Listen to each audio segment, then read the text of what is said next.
so I can get all this stuff here. And as people are jumping in, I'll go ahead and add them. So on the chat, people keep on coming in here. Where's the chat at? Here it is. Let's see. What I suggest is, if you want, everyone can go ahead and put if they want to connect with each other outside of this meeting, they can go ahead and put their LinkedIn URL in there. I'm sure a lot of you already connected with me, but I'll just start on my stuff. So I'm sure the LinkedIn guy. And then as we're doing,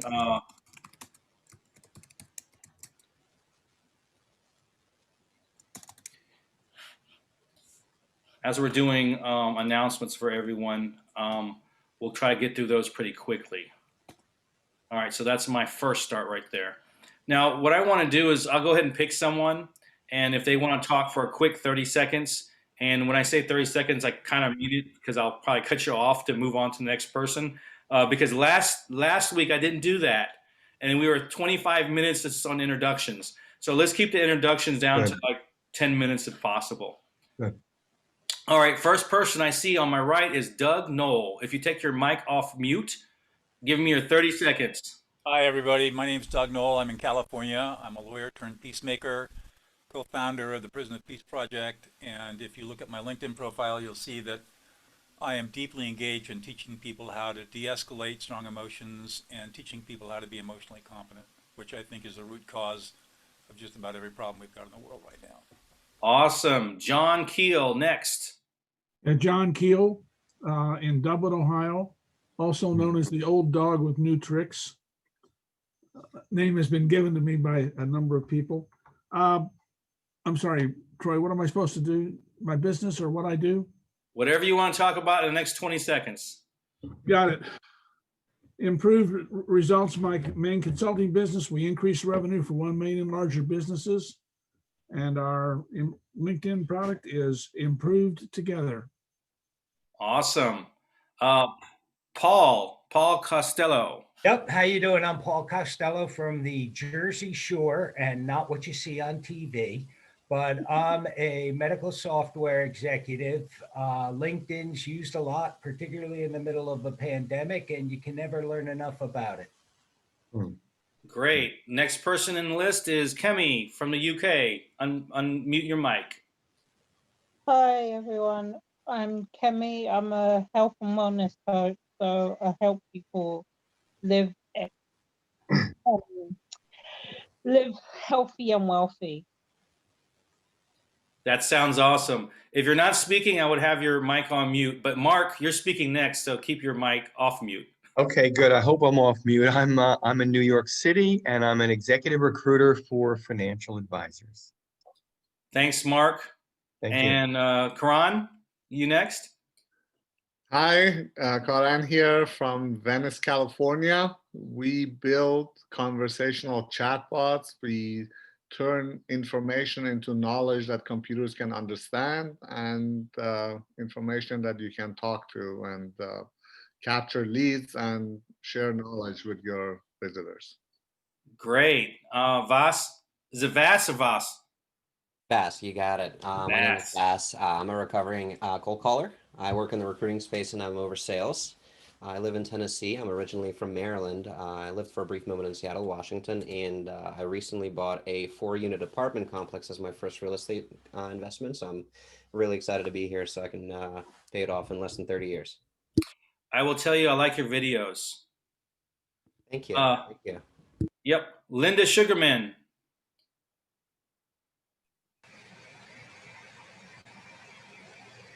I think you're on mute, Linda. Okay, we'll move on to Michael Downing, Michael Downing, yes, from Charlotte, North Carolina. Owner of Mito Consulting, doing consulting for small business owners and entrepreneurs, helping them start their business, grow their strategies, develop their marketing strategies, business plans, etc. Been doing that for a number of years, so looking forward to this event. Awesome, thank you, Michael. Stephen Howard. Thank you, Troy. I do leadership coaching, leadership development. I turn good managers into great leaders. I'm also the author of 21 books. So I help nonfiction books. So I help passionate authors bring their books to market, editing and bring it in the production of the Amazon platform. So, and I enjoyed last week's session. So I came back this week. Thank you, Troy. Oh, thank you very much, Stephen. And Rob Bedell also wrote a book. He's writing 2 books right now. Give us your 30 seconds, Rob. He's my kind of co-host. Yeah, hi, happy to be here. I know a majority of you. I actually am an outsourced VP of sales, and I've added business coaching to my repertoire this year because I've had so many people ask me for it. So I decided to give the audience what they want. So I help businesses find at least $10,000 in revenue in their business that they didn't know was there. So if anyone wants me to help you do a free audit of your business and your business strategy, definitely reach out to me, let me know, and we can definitely set up a time to talk. And I had a conversation with Stephen Howard, and great guy. So basically, if you have a staff but they're not really doing what you need, talk to Stephen. He can help you out. Awesome. We got some cross marketing here. John. Hi, I'm John Gallagher. I'm just from outside of Toronto in Canada. I have a B2B SaaS application. We identify visitors to website, provide full contact information, so you can personalize outreach, and we have intent data. We can identify the top 3 to 10% of buyers for any B2B business or B2C. Great, great. So we have Malik. Is that pronounced right? Yep, pretty close actually. Well, my name is Malik, and I am from Egypt, as well as my team. We are basically a virtual assistance agency. We provide services, pretty much anything and everything under the sun that can be done remotely. And we are a global clientele. So it doesn't matter where you are. If we can help, we can do it remotely. We can do it. Yeah, I've seen you in a couple of the meetings. It seems like you're doing some good stuff there. Thank you. Yeah. Next person to speak, Austin, give us your 30 seconds.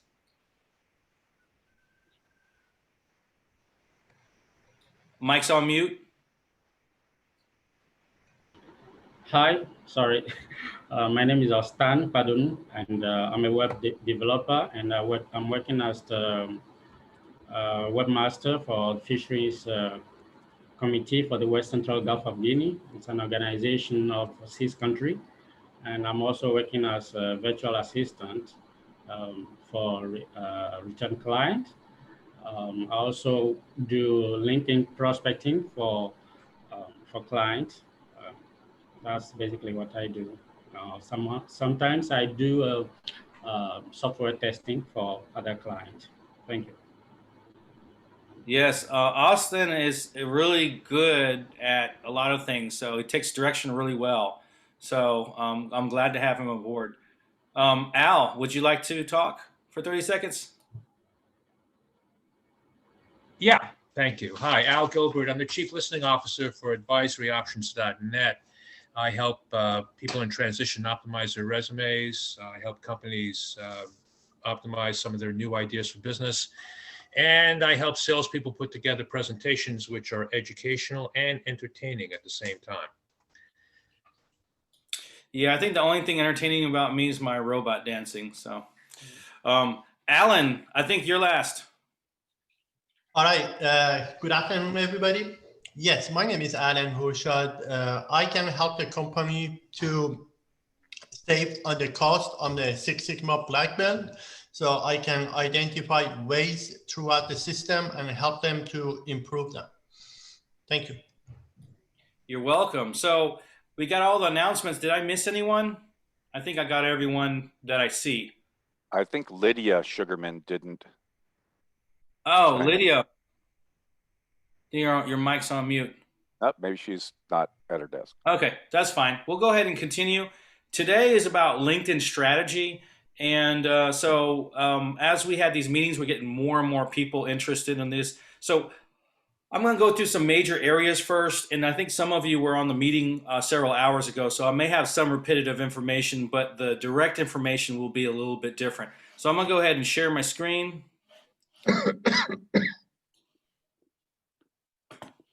Okay. And sharing the wrong screen here. I guess do you see my mouse here moving? You see it now?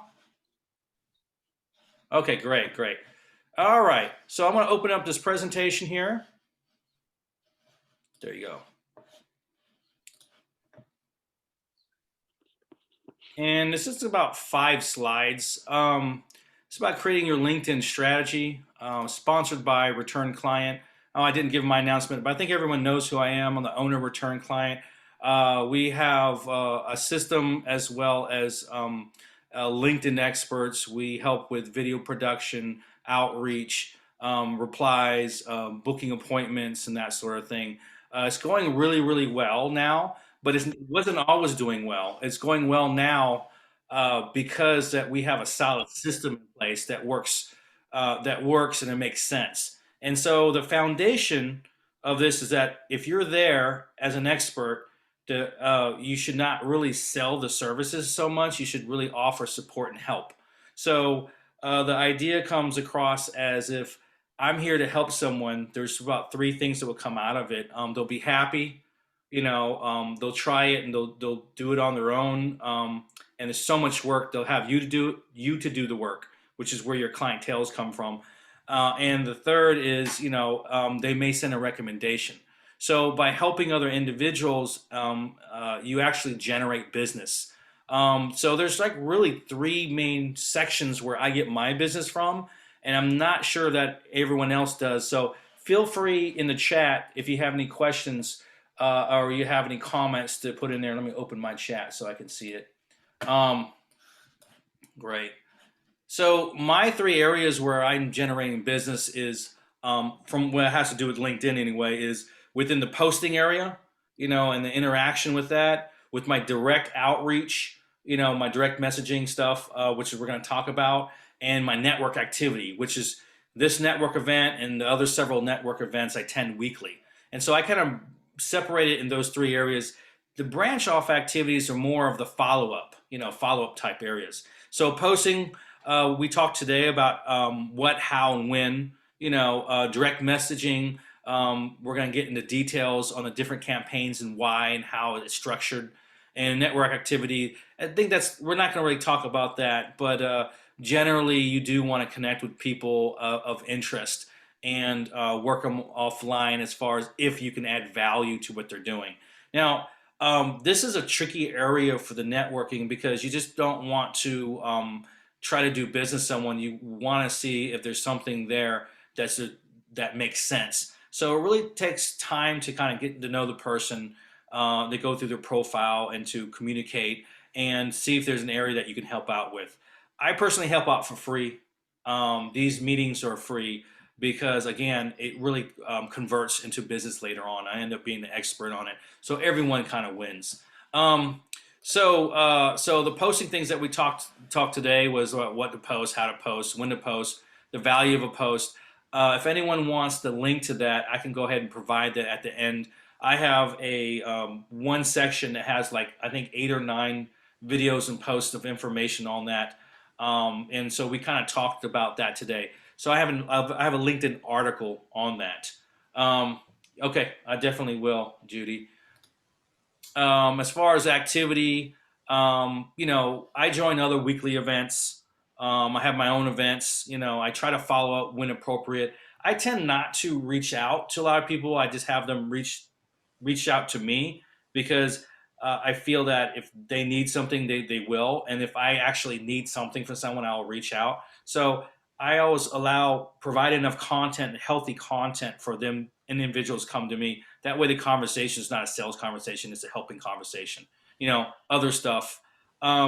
Quick question on network activity. What do you guys do besides what I'm mentioning?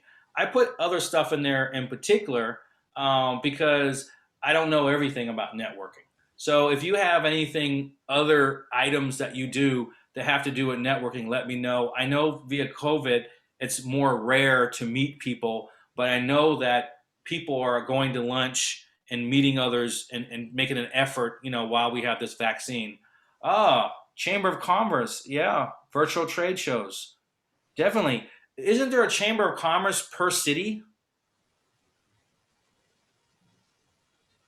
A lot of the chambers have had different effects. I'm part of the was part of the Santa Monica Chamber of Commerce, and because a lot of their events are in person, they're trying to figure out how to transition it to virtual, and that's exactly what most chambers are trying to do, is do the virtual events.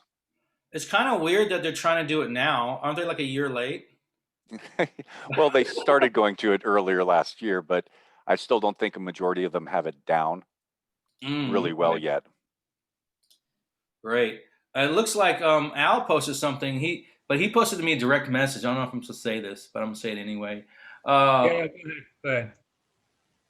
I'm sorry. Go ahead, Al. No, I was saying it's okay to post it. I mean, to share it. Oh, okay. So he does a lot of interviews, so one-on-ones as well, but it's not really networking one-on-one, but interviews is because during an interview, you can have an audience already, a ready-made audience. Very nice. Virtual coffee meetings, yeah, sure. That I do a lot of those. The network meetings help me cut down on some of the virtual coffees because it's easier to meet, 100 people in the week through, 5 different events versus having 50 meetings. But the meetings are very specific to me. It's meet and greet. Can I solve a problem? Marketing and business events. Yeah, they're going to become more popular after July. Podcast interviews. Love interviews. So I really don't consider interviews all the time networking, but I do enjoy them. If you have people that have live accounts and have a good audience, they tend to interview. You can take that video and you can chop it up. So I actually interview my clients, and when I interview them, I'm able to get at least like 8 to 12 videos out of it within 35 minutes. So I take that video, I chop it up, and I bring it through like Vidnami to add the text and information and the background music and all that stuff. And that works out pretty well because your networking meetings can actually generate content. So you always want to work smarter and not harder. Great answers. Thanks, everyone. Branch off activities. Well, of course, we just talked about scheduling conversations, meeting recaps. Well, I have a particular formula. I have a PDF document I put a video in there. So I go on Google Docs, I create a Loom video about the document and saying, we talked about A, B, and C. It was great meeting you, and these are my, this is the information that I provided. And I line item the information out. And I also put a little bit about the structure of some of the things that I do and a thank you. And so they have a 3 or 4 page, very handsome PDF, click to see a video. So people forget to cross their dots dot their I's and cross their T's. And if you're doing that step-by-step process, people take you more seriously. A lot of times too, when people have a conversation, they'll ask me for references. I have a full reference document. And so I have maybe 5 or 10 video testimonials, and I'll have I'm sorry? Okay, I guess that was an accident. I have about the last 15 people who wrote testimonials on my LinkedIn page, and then I have a process of what to expect if you were working with me. And so I try to encapsulate the information in a nice, neat bow to allow things to be really, really easy. So when you're talking to someone, you have to have a recap. Why are we going to send just a simple email? Package it up with a nice video, make it personalize it, and stylize it with your own document, and then create a PDF out and send it. I send the video by itself, as well as a document with the link to the video inside with the picture of the video. And so how I reach out to them when I send it to them, I send it to them on LinkedIn and email. So on LinkedIn, we had the conversation. I put the link to the Loom video on there, and then I send them the PDF. And then on the email, I do the same thing. I kind of cross those areas. And at the end of these meetings, I also see if we were supposed to have a secondary meeting. If not, I'll leave it up to them. So I try not to chase people at all. Now, contracts is another thing I've been doing better lately. And I think Rob has saw my contracts. They're long. And so I do a video on the contract because I am not getting burned. I break down what we're doing, what possible services, what services are they're lining up for, cost, the minimum time for our engagement, and go through that. And then I also go through legal rules because you're dealing with data. So we can't, publish things that are illegal. All their data that they push back and forth on LinkedIn is theirs and things like that. There's a horror story. One time, I had a client, and I guess he went to money issues, and I helped him out a month. The following month, he just didn't even check any of his dailies. For this particular client, we were not responding or booking meetings for him. We were doing everything else in order to generate conversations. And so we sent them a daily list of who talked to, who reached out and why, and that sort of thing. That person totally ignored it, and he just decided to go against the credit card versus giving me a call or working it out with me. And so I was kind of blindsided, and I did not have a leg to stand on. So I learned my lesson that if you have to have a contract, they have to read it. They have to go through it. They have to take it seriously. And so I don't take people's credit card anymore. I was like, whoa, like, is this what you want? And is this what we're doing? Does this look good? Let's go through it. Let's make the changes. Because if I take money, it could cause a huge issue, especially these high value services. You're talking about a minimum of $1,500 to up to $10,000 a month, or some companies a lot more. And so say it's in the middle and say it's $3,000 a month and they refute something. The credit card company can hold off all payments because of the dispute, and you may not figure out there's a dispute until afterwards. And so contracts are totally important when you're having these branch off activities. So I have something called other stuff here again. So you can see a pattern going on here. I would like to see what other things, what I call branch off activities or follow up activities that other people do besides what I do. Well, Troy, just a comment first about the money thing. I don't do contracts. Oh. In 23 years, I've not done contracts. I do agreements, and we'll send them agreements, and we also get paid up front, 100% up front. Although, John, is that monthly for you or is it yearly? It goes both ways. Generally, we do a big part of a 90-day quick wins action plan, we call it. Mm-hmm. It'll be $15,000 to $20,000, and then it rolls into an ongoing monthly retainer, or not retainer, but thing that we just bill at the first of every month. Yeah, so you do a regular billing and they have to bill. Do you have a 30-day? No. Again, when I say billing, that was an incorrect statement. We do not have receivables, but I don't, like you, I've learned the hard way on credit cards. So we do it all through ACH. Oh, I see.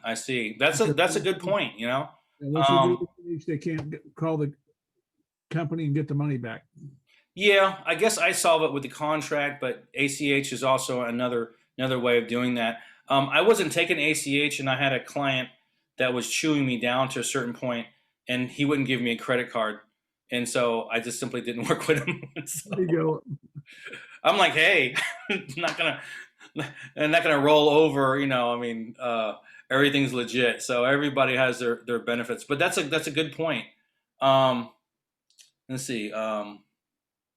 Yes, it's true. There's less processing fees. Yeah. One thing about the monthly subscriptions, though, do you have them sign a monthly subscription online for your ACH, like you would a credit card? It just goes through that instead. It's not. It hasn't. If you're talking to me, it hasn't been an issue. We're talking thousands of dollars, general. Yeah. Good point. Yes, totally makes sense. I like that. Now, this screen here looks complicated, so I'll walk you through it. I wrote this graphic because I'm a nerd, and I'm a programmer by nature, and I'm also a UI person, right? So this is kind of what we do, and I'll tell you what we do, and we can kind of talk about other things. But this kind of starts here, or it can start anywhere. But this is video, other things that are published. postings, other interactive material, Instagram, Facebook, YouTube, LinkedIn here. LinkedIn's a bigger one because I'm the LinkedIn guy. And so a lot of these materials that's produced can be used across all your other platforms, all the posting stuff, right? So you want to do that and reuse material as much as possible. So Gary V had a good document that said, X amount of pieces of content a week. His was a little extreme. He said something like 32 pieces of content a week through one video. Well, sometimes you really can't do that. You want to, when you're more specialized, you want to have content that kind of makes sense specifically to your audience. Someone like Gary Vee has a huge audience, so he can take a video up, create 20 small clips, a bunch of images and stuff like that. But in reality, it's very difficult to do that. But the idea is very solid. So, like I said, if I do an interview, I can chop that up into, an average of about 10 videos out of that, and I can pimp that up. So that concept makes sense, and the information in there could be used as quotes and other actual images versus videos. So that's kind of what we do with some of the posting. Here are 3 different LinkedIn campaigns, and this is more for the direct messaging. We'll get into this in a moment. But you basically have at least 3 different campaigns. And if people do other things, there's a couple other subcategories as well. But typically, the most typical campaign, direct message campaign, is if I want to connect with someone and build a relationship. That's the most common and sometimes the most rewarding type of outreach, direct messaging outreach. These little dots here kind of represent a sequencing order. Another one could be, hey, I may have a large network. I have about 15,000 or 20,000 people in my LinkedIn network. I want to reach out to them, my older network. And so the idea is that you got all these people. Why are you going to leave these relationships and this money on the table? And so you have a whole audience that you're not touching. Figure out how to reach out to them, let you know what you're doing, and if there's any dots connect. Another thing is people forget is third level. It could be second level, but I target third level and beyond because I can't connect with them. If you try to connect with a third level, you'll get dinged, right? So I only connect with maybe second level individuals. But because I have a Sales Navigator account, I can identify other people on what they call the open network. So people with enhanced accounts like Sales Navigator and all that stuff, a lot of them are automatically on the open network. So at least 50% of your audience is going to be on there. And if they're on the open network, there's a higher chance that they actually pay money for stuff. And so you're able to send one message to them. And you can use your credits. You got 20 credits a month if you have Sales Navigator. Or you can use the open mail, which you can send quite a bit. You can send 30 or 50 a day. And the conversion is much lower on that because it's a one-shot deal. So the message has to be written in a certain way. So you have to know what your return is on that, So all these things together, they're just about filling in the gaps, So if you create a net and you have these things falling through, you're not trying to grab every single thing that's coming through. You're trying to grab the appropriate items coming through. And then by doing the strategy, you're kind of opening up that net for other possibilities. And then what happens if someone connects with you on LinkedIn and they don't really use the messenger, They may be more email people. They may see the messages come in, but they just don't use the tool. So after a certain point, some of your strategy should be, after 30 days, I sent this guy 2 messages in a month, right? Which is, it's okay. 2-3 messages in a month, okay. Well, if they connected you, might have been for a reason. You might want to take a different approach, maybe an email approach, and then move them through that. What happens if you have a quarterly message on your LinkedIn Messenger? You might want to branch that off and send a quarterly email. And does it make sense? And it depends on your market. Does it make sense to me give them a call and saying, hey, we connected about a month ago. I know you do A, B, and C. Is it worth a call? that's a little, I guess it takes a certain personality to do that, but it all depends on your relationship methods and that sort of thing. So they're So all Troy, the thing. Yes. Troy, I think what you just said is really key. The fact that, because, and this is the thing that I work with some, usually it's entry level salespeople, but people that are not comfortable with sales, is you need to understand, you need to be communicating with your prospect or with your client in the way that works for them, not the way that works for you. And I've gone through this with a few business owners who all they do is email or all they want to do is text. It's like, but if your customers are not responding to you that way, you need to respond to them in a way that they will respond to you. So yeah, so the LinkedIn message might work. Then you might do an email. Then you might do a phone call.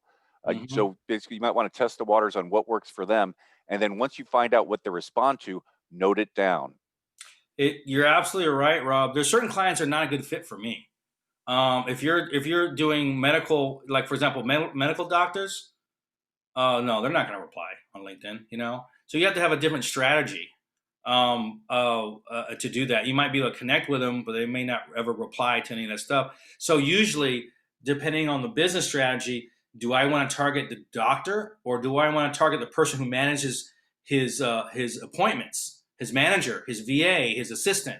And you can narrow that target down and build that relationship and go up in that direction. So it really, really depends who's on that platform or who has the ear of that platform. These things here are just like LinkedIn development,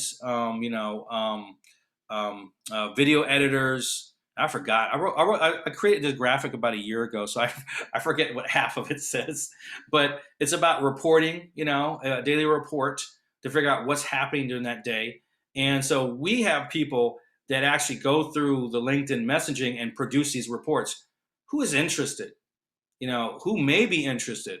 Who is not interested? Who's other? A lot of people try to sell you, and how to deal with that. And then once that list comes in, we have another individual that replies. So we created an FAQ document, and I'll show you that in a little bit, that really helps shortcut the responses that has to do directly with these messages. So don't want to eat up too much time here. I think you get the idea of the structure and the different things you can do and how they kind of tie in together.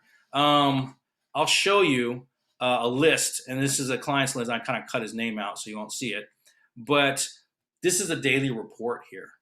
And so in one day, he's got all this activity. This is a Monday, of course, I think, and or is it Tuesday? I don't know, but he had 19 replies. This person actually got like 35 replies, but it's 19 replies through the messaging, right? And then they had 3 booking links for that day. So on average, we're finding out that this person is sending out, this account is sending out about 15 booking links a week so far, not 15 meetings though, because on LinkedIn, you have to figure out like, well, am I just going to give a booking link out? No. Part of the strategy that we're talking about in this messaging is understanding and communicating with that individual. If they ask you what you do, you tell them what they do. You say, if it makes sense, we can have a call. And only when they engage with you, say, yes, I want to have a meeting with you, is a time that we reach out and give them the booking link or whatever. It's very difficult to kind of force any kind of meeting on LinkedIn, because what happens is if you try to pull their information, the information on LinkedIn may not be their current information or their business information. So you may have the wrong email. You don't want to create a meeting without their permission, but you have to communicate back and forth in order to gather that information. And they're finding out that on average, if you send a booking link properly, you send it based on request, you get about at least a 50% conversion. If you go back and forth and ask them for an email, ask them for this, because on LinkedIn, you only can do short messages, or it's too cumbersome for most people. So you tend to do short and concise, bits of information if possible. And so the back and forth will allow you to lose that individual, because that person might not check that LinkedIn message for 4 days. If you say, hey, I got Tuesday, Thursday open at these times, and then he checks it on Friday, you miss that opportunity. So what we tend to do is, hey, I got Tuesday and Thursday open at, say, 2 p.m. East Coast time. if that doesn't work for you, feel free to use this booking link. You can pick a time that does work for you. And so you're covering those options. And that's what some of the communication things here. The same setup is done in a spreadsheet format. So this is actually my account here. And I think this is on a Monday. You notice there's a lot of notifications, right? Well, that's for the postings. There's these other people here too. A lot of others, a couple interested. And this is between the gray bars is day to day. And you'll notice that I got probably 10, 20, 30, almost 40 items there. And so I started replying to my own. We just create this new system. And so we're starting with that. But if you look at it, this is not in order. On the email, we arrange to order importance first. But we'll go through the lanes. So this is the day we checked it. This is the person that sent a message to us. We click this as a link to the person where you can view the message. The status. So these are the different statuses that can happen. LI, LinkedIn. So we have LinkedIn and we have email. We have notifications, on this list here. And then the subject. So we're not going to write down and copy all their information, but we'll give a subject of why are they replying. So if they're interested, and it gives you an idea. And these are individual notes where they're manually done. Right here is the person who's replying. And so this is the reply status. What happened? What was the actionable item, on this communication? Conversational, did I send them a booking link? Did I book a call? Because sometimes I can book a call right then and there. It's more on the rare side, but if I see the opportunity to do that, I will. Why not use a CRM? Yes, you can use a CRM. We can tie this and move it to like Monday.com or any other CRM and work it through there. But the information is going to be the same. So you could roll this into a CRM pretty easily by using Zapier. So we do that with a lot of clients, Oh, yeah. Go ahead and yeah, check that software out. I did a post on that. So that software, does that software, how do you pronounce that? Go ahead and get on the mic. It's Ventive. Ventive. So does Ventive connect with Zapier? Yeah, we're in Zapier as CRM connector. Cool. Yeah, so it can be done. This is the part of the issue is this is done manually, and you could do a Zapier and check on certain statuses on this stuff right here.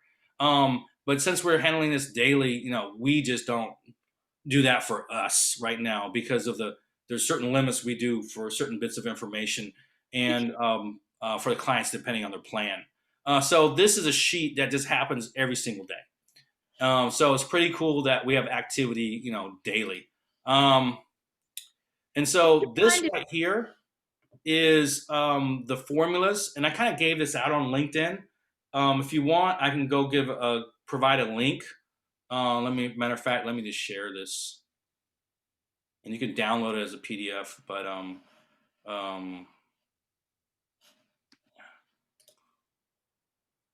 no, I'm going to push this button here. So what I'm going to do is make this open. Anyone with a link can view it. So feel free to take a look at that document a little later. But this is structural. This is kind of what we're talking about. And so these are the formulas. They're not the messages, but they're the formulas that we talked about from connecting, from existing network. And this is an older network, your older existing network. When I say existing networks, I'm talking about your first level network on LinkedIn. The third is in-mail or open mail that we talked about, that one-shot message, and warm email and sequencing as far as quarterly messages and stuff. So let's go through this. Say the most common campaign, you want to connect with someone. And so there's a structural and there's also a thought process. So this is more structural, an order of what is acceptable. And it could change, the dates and all that stuff can change. But usually when we send a connection request, there's two types. They're either going to view our profile and we'll look at them and send them connection requests, or we'll vet them out to send them out because there's maybe someone you want to connect with. We'll send them a welcome message. And why do we send them a welcome message? Well, we send it because we're not jerks, We send it because we want to thank them because they're giving us access to their whole network and vice versa. They actually accepted this. That's the first step of the relationship. And so you want to thank them for it. We usually have videos in there too, like a welcome video. So about 80% of my clients have a welcome video so they see your face. They get an idea of who you are, what you're talking about, and you talk about them. If Johnny was, an IT company that specialized in certain type of apps, you want to say, I know you do this. You want to tell them, and that's the part of the thought process, that you cared enough to look at his profile to understand what they're doing, and in the video you're saying, yeah, it's great. I know you do this. Thank you for, allowing me to be part of your network.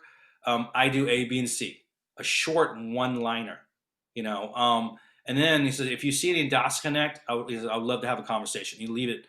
This is literally a 25-second video, that covers either that individual, or you could have a video you can use over and over again. The apps on the LinkedIn app has the ability for you to take a video right off the phone. So if you really wanted to, you could take a quick video and send it right off to welcome that individual. Very, very, I wouldn't say it's polished, and it's not meant to be polished. It's meant to be personable, The second thing are these follow-ups. Well, what do you do on the follow-ups, and then date ranges. So if you connect with someone and you send them a message, typically you don't want to send a message 2 days later or a day later. It's too tight. And the bigger the high value offerings that you have, the type of clients, the wider, the less is more model comes in play. And so you need to know your market and what's appropriate range of when to send a message. And then we have quarterly touch bases. Happens, 60 to 90 days on average or whatever. I get a little shorter. And a quarterly touch base can say just that, hey, this is my quarterly message going out, and then you can branch it off to an email. Now, so we talked about the welcome message. Let's see here. And what I have here are some instructions of what to do, what not to do. And this is just a starting thought process. It's not going to be right for everyone. So I put this together just to make people think. Why do I want to connect with them? What type of message? Here's some steps. Does this make sense for me to do it with this client? So this is a starting point. This is a starting point of how to kind of think about developing, that first message. Do not ask directly for a meeting.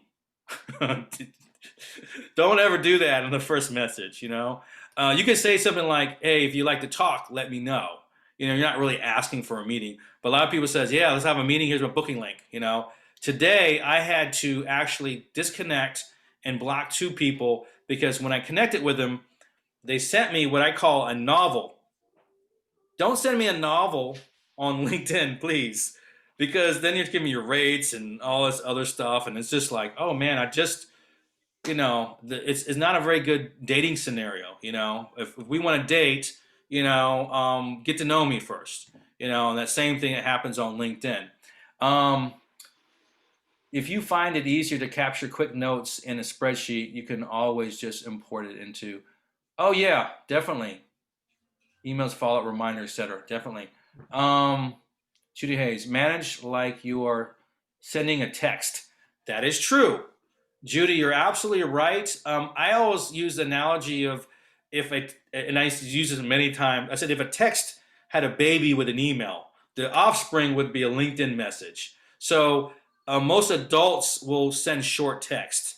And so you try to keep it as short as possible, but you might have like a little more substance in it, just a bit.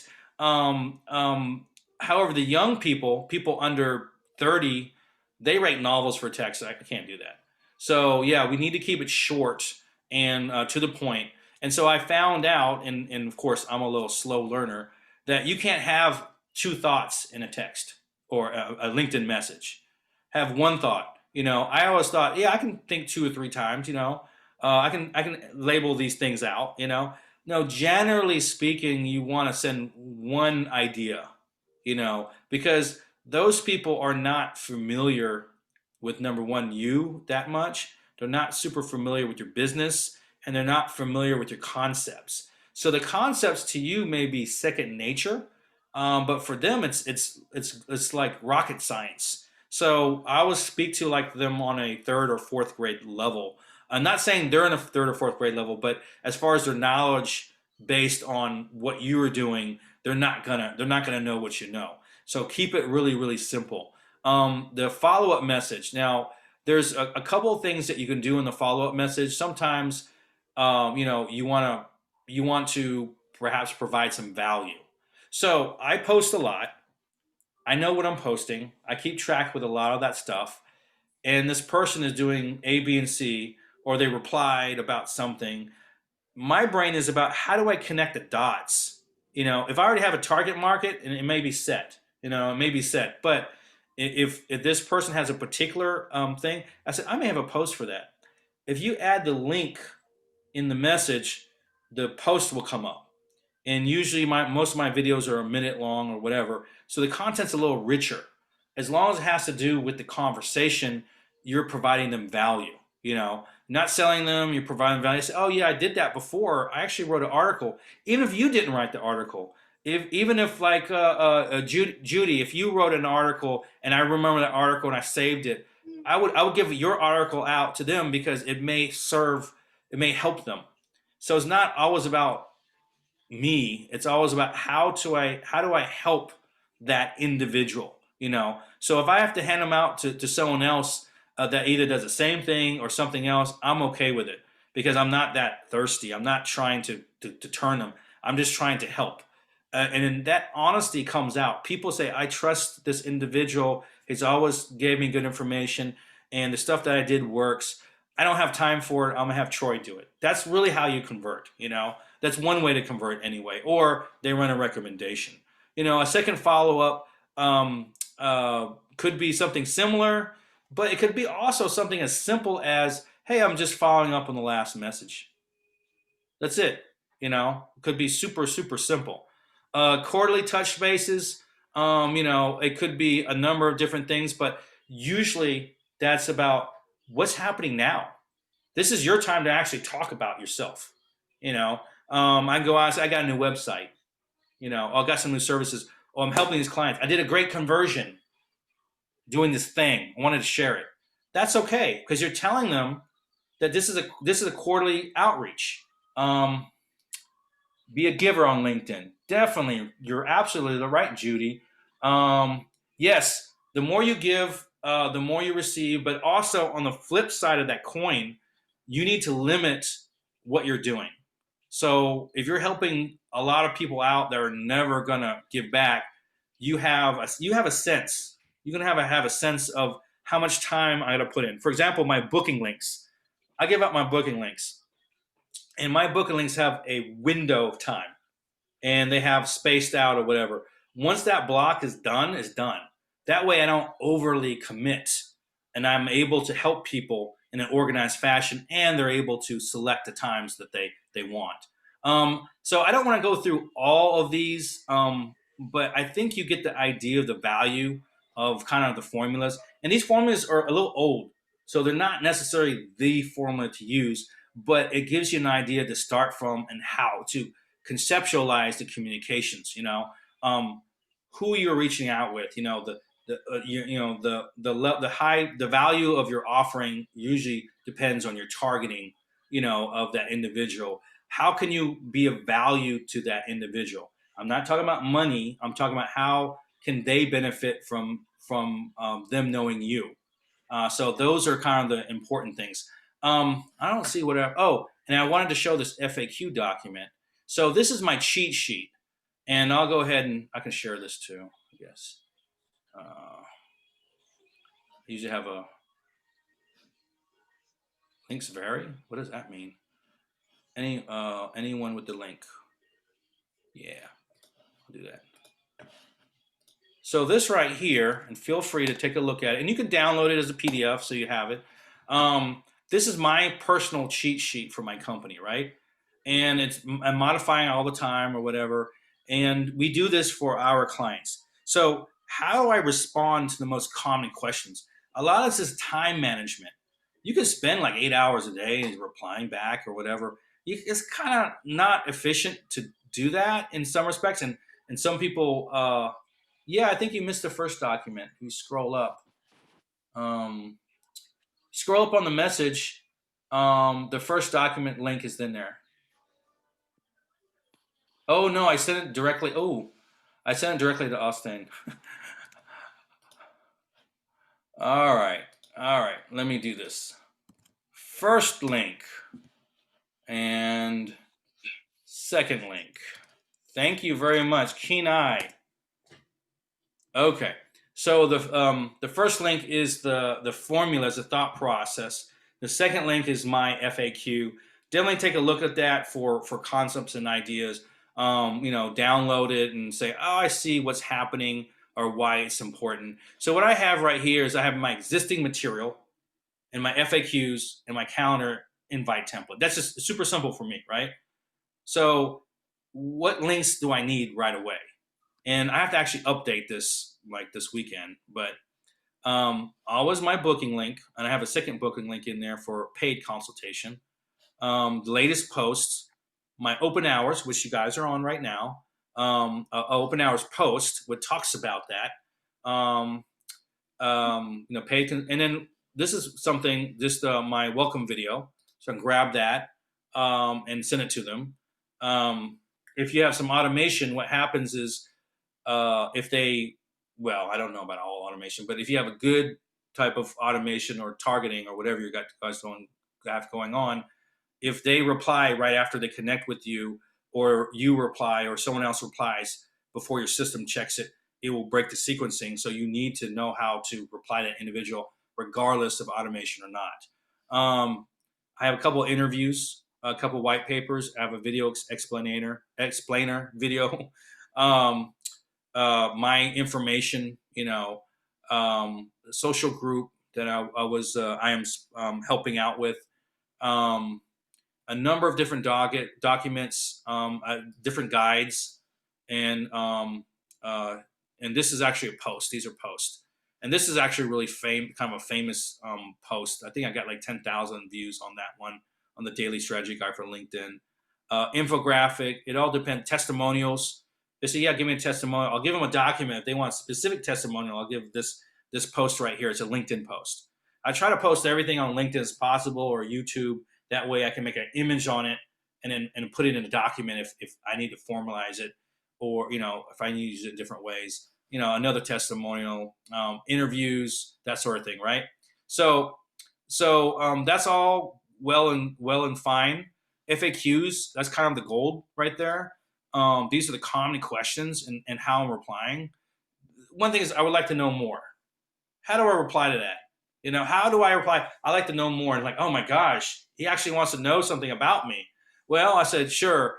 It's like a marketing agency dedicated to building relationships, form strategy, video, outreach, and even sales, starts with LinkedIn. So I kind of keep it short as possible. This is kind of long even, but they're asking information. You have to provide enough content, and then you say, if it makes sense, let's have a conversation. Then if they reply positively, you notice I didn't give a link there. I explained something only after they asked, I would like to know more.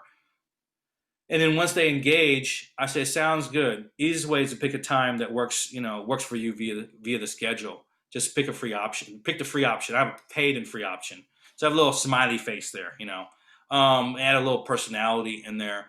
But if that doesn't work for you, send 2 times in your best email and I'll block it out. Or you can reverse that saying, I have Tuesday and Thursday open, by the way, my information is this, because IEN, I just wrote this today, IENTSR. Okay, cool.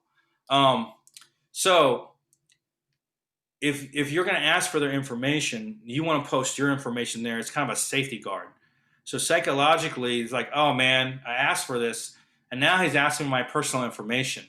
But if you provide your personal information right there, right then and there, it softens the blow. So you always want to have the path of least resistance. How does it work? How much does it cost? Usually if they ask how much it costs, they're probably not a good client. That's what I found out. They're asking, oh, how much does the thing cost? If they ask it right off the gate, they're very price conscious. So those you got to be kind of a little careful. What are the details of each service? And so I hate putting bullet points on LinkedIn. I just think it gives a bad taste in someone's mouth when you do something like that, So I kind of soften it and give them a direct link to the plans. And so they go straight to the plans. All the information's there, and I say, hey, you might want to briefly, it might be better if you clarify your goals. If you want to talk about it, let me know. And then at that point, I do give a booking link. What are some qualifications in order to use return? All right. So usually saying, what do I have to do to get started? What do I have to do to be qualified? What do I have to do to be accepted within it? Because 2 out of 3 clients I don't accept for a particular reason, because I know I'm not a good fit for them, or they're going to be the person that's going to be difficult, or whatever it is. And I want them to be successful. So if I don't feel like they're going to be successful, I won't work with them. But I have other qualifications too.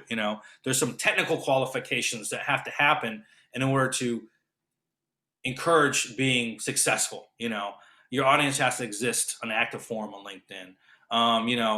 You have to be ready to help individuals. It can't be a numbers thing. It can't be, I just want to turn this machine on, and it doesn't work that way.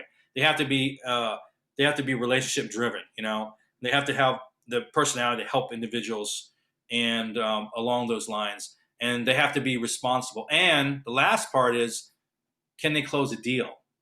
So you can lead a horse to water, but you can't make him drink. So what happens sometimes, we're booking these meetings and they're screwing it up. So they need a sales team, which is different than what we do. We help book the appointments, we help the conversations, we help the relationship. They see you all the time, they see the postings, they see the messaging, they get familiar with you. And then they book the meeting and they don't know how to close the deal, right? I'll be honest, I'm an awful sales guy, but I don't care because I'm the owner and I'm the nerd guy. So I'll just tell you the truth. So that's my secret. I have they said founder magic, which is a little bit different. But everyone else, they have to be really well trained in order to do that. So a lot of companies says I can close a deal, So we're getting to the top of the hour. So oh my goodness, I am done talking. Open it up to see if anyone has any questions before. Definitely. So I see that there's a lot of questions that came up here, and I've answered quite a few of them. If anyone wants to just take their mic off and ask any kind of questions, again, today was about direct messaging, and targeting and all that stuff. And you have those 2 documents. Any questions? I'll open it up. What kind of direct messages do you think get the best response? I usually try to send a message showing I know something about their background. I don't know what thoughts you might have. That's a good point. When you're having a direct message, it really depends on your target market, and it really depends on if that how they communicate, because different markets communicate differently. And usually you do talk about backgrounds and connections. If you went to the same school, if you know that same person, if you connected, and if you see some value in what you're doing, like, hey, by the way, did you check this out? Because you do A, B, and C. I thought maybe this might be helpful. And so that's what I mean by providing value. You have to do one of those things in a very short and concise way, if that makes sense. Right. Yeah. Thank you. Yeah. Very good question, Mark. Thank you. Judy, you have any questions? Well, I just want to know your secret sauce. How the heck do you do all this? Because you're running an amazing multiple businesses. You're pushing out content that I can't even keep up with reading. You've got all this stuff. How the heck are you doing this? I'm not built like normal people. You know, Okay. The truth is, I'm very good at certain things, and I'm very bad at others, right? And the things that I'm bad, I try to improve. And by the process of learning and improving is content. So I think we spoke to it before. What are you doing that's helping someone? How much more would it take to do a video on that success story? That's it. Because since I'm in the learning mode, and LinkedIn is constantly changing, there's a plethora of content out there, of just you solving a problem. So your success should really be your content. And if you think about it like that, then you're driven to make stuff happen, or you can have a really sad life. but how do you structure your day? Like what does a Troy day look like? Oh, okay. I live off the calendar, and I have a daily guide, right? So I write down, even if it's on my calendar, I try to write down the things ahead, and I think over that structure. At 2 o'clock, I'm always out, East Coast. I got to even pick my daughter up. So I get up at 6:30 in the morning, which I hate, but I'm a single parent, so I have to take care of her. Then I get to work. And the first thing that I should be doing, I don't always do this, is I go through my list. Boom, straight through on LinkedIn. And I respond. And I fill out, and it makes sense. And I spend a solid hour and a half on that. Also, I have meetings automatically set up all the time, but there's a certain window. So I manage things in blocks of time, so they're actually manageable, if that makes sense. As far as writing content, I kind of balance success items with content, like I mentioned before. I have to do this with a client. This client has a problem, and then I roll that into my process, and I charge for it, which is great. And so I convert a $1,500 deal into a $2,700 deal a month, because now it's like, I don't want to do this part. You do this too? I don't even talk about that. So I said, yeah, I do that. And I heart it up, and it works out pretty well. And I have a conversation, and I put addendum on the contracts. And of course, some clients are better or easier to deal with than others. So I have a couple of really hard clients that are just difficult because they want to switch things around a lot, right? And I explained to them, this is my wheelhouse. Out here is not me, and this is what I do well. And I had a conversation with one today, great guy, and he's a hustler, and he's like on it, right? And his moment he did this, I said, "Oh no, we can't be. We're in the middle of the stream, we can't be changing these things around." He goes, "I want this." I said, "Well, that wasn't what we're hired for, but we'll try to go towards that goal." And so they said, "I want, say, 15, 25 meetings a week." I can't guarantee that. I don't know. He goes, "Well, I did it before." I said, "But the truth is, he's probably did it within a short time span and burned out, So we're talking about over a long haul. And so in some clients, I do have a guarantee of booking appointments, of like 5 to 15. But 25, I can get 25, but I'm me. I'm the founder. So it's different for me. And I know that. I have to realize that the founders have what they call founder magic. They can talk anything because it's all in their head, but they have someone speak for them. They're not going to move that fast. It just won't work because they're going to have a time to reply and check messages and then move on. They have another client. Judy, the summary of this is his one day is not the same as the next day. Okay. There is not an average one day of Troy. He has various things pop up at different times. He schedules them the best he can. And, and sometimes things pop up that he has to handle immediately. So every day is a different day for Troy. It's interesting because I go dark because I get really busy in implementation, and I don't really like implementation. I like strategy. And so you have to block the times out. Yeah. You have to live off the calendar. That's what I tell people. When they call me, I don't know them. I say, "Oh, do we have a meeting now?" And not to be rude, but you got a lot of people calling me.